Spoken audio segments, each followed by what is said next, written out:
Hi, Lori. Hi. Would you tell us what made you want to write this book? Well, the book started out kind of as an online experiment because I live in a rural area and there are just not that many opportunities for me to meet anybody who has a beading interest. And in my blogging experience, I discovered there were a lot of people who felt the same way. And so I started a little blog hop with a bead exchange where people exchanged beads, one partner to another partner. And on a given day, we were going to create something with the beads we received and show them on the blog. And it just kind of exploded. And the editors at Kalmbach kind of followed it for a little while, and it just grew from 80 people to 120 people to this last event, 200 people with 15 different countries.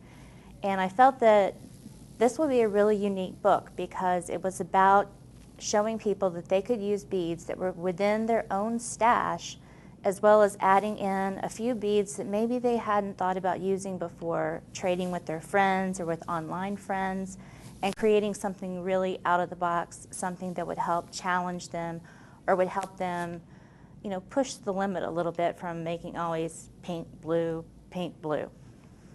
Lori, can you tell us what skill level you need to have to do these pieces in your book?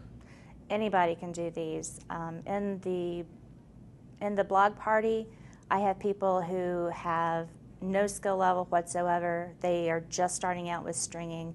And then I have people who teach nationally. There are so many ways that you can string a bead. There are so many ways that you can wire a bead. This book is going to take you from making something as simple as a pair of earrings to something as glamorous as a 3-tiered necklace. So any level can take a look at this and make something. But more importantly, it's not going to be about, I must buy these beads for this particular piece. It's about showing you what you can do with your own stash. Yes, you can go and buy the particular focal or clasp, but the important thing is to be able to use your own beads and to look at them in a different way. Have you encountered any surprises or big wows along the way in this venture of creating a book? I have encountered a lot of big wows. One of the big wows that I've run across is just getting the pieces from the contributors. I send them a small package of beads and they haven't seen them. They're just getting them in the mail just like they would in the blog party that I run online. And when I get back the pieces, I haven't seen them at all through the process of their making them. And I open this package and I cannot believe what I'm seeing. Their only rule is they have to use the pendant focal or the focal bead for the bracelet and the clasp. And they can use some of the coordinating beads that were sent, and they're expected to use pieces from their stash, but you are going to be so excited about what you see from what they've pulled from their own beads and what you can do with the simplest things from your own stash. It's just amazing to me what people have been making. Why do you think the consumer would be excited to own this book? For one thing, it's beautiful, and I can't stress that enough. There are going to be different levels of artists in this book.